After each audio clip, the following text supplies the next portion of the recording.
Hey everyone, Sawmill Charlie. In the last video we showed you my sugar mixing machine, and then this video I'm going to talk about the tank that I put the sugar water into so I can take it out to the apiary and pump it off into my top 5 feeders.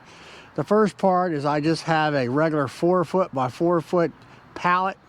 I put eye hooks, 3 of them across the top here, and there's one down at the bottom. And I use these to put in my ratchet straps here to strap down the 40-gallon plastic pump tank. Here's the tank sitting on top of the pallet. It comes with a 25-foot hose. Now, it had originally a sprayer nozzle on it. I had to cut that off. I went to the hardware store. I bought a 1/4 turn valve that fits the hose.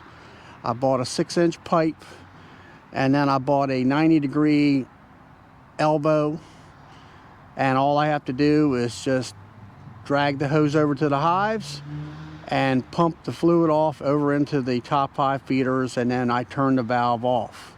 Now, the pump up here is a diaphragm pump, but it comes with a pressure switch built into it. Now, what a pressure switch does is when the pressure builds up after you turn the hose nozzle off to, let's say, 60 pounds, it will automatically shut the pump down. So that way you save on your battery, and it also keeps the pump from being damaged. Now, the tank holds 40 gallon. It runs by electric. I just hook up to a battery with these gator clips. I find that just to be just as easy.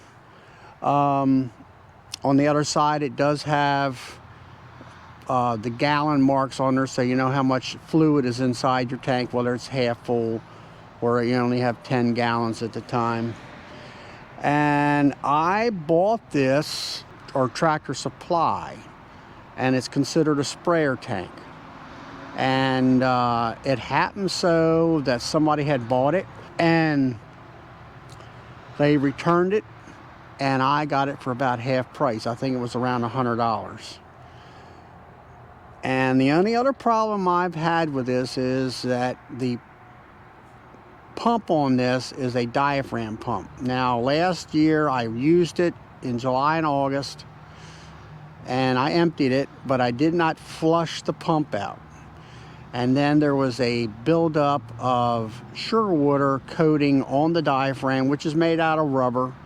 So I had to take the pump apart, wash it out with soapy water, wash the diaphragm off, and then the housing areas. And then once I put it back together, it was fine.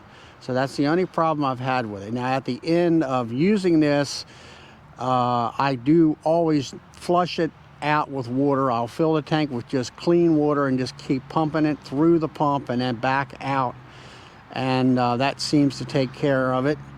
And then as far as storage goes, I always take it down into my basement where it's warm, and so there's no possibility of anything freezing. So that's what I use. It saves my back and my shoulders. So until next time, please like, subscribe, click the notification bell, share my videos with your friends, and have fun with your bees.